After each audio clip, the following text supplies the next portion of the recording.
ఒక్కటి మాత్రం గుర్తుపెట్టుకోండి, ఎంత కోటీశ్వర్లైనా అంబానీ లాంటి వాళ్ళైనా మట్టి అంటే తెలమని వాళ్ళకు కూడా వాళ్ళ ఒంటిలో నుంచి మట్టి వస్తుంది.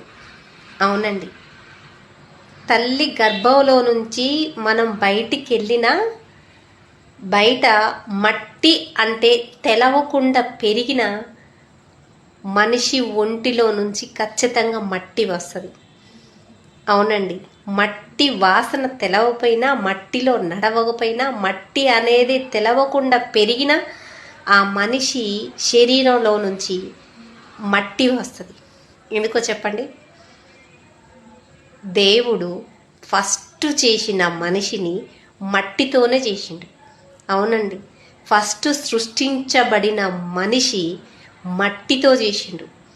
అందుకనే అసలు మట్టి అనేది తెలవకపోయినా, మట్టిలో ఉండకపోయినా, మట్టి వాతావరణంలో పెరగకపోయినా ఆ మనిషిలో నుంచి మట్టి వచ్చింది.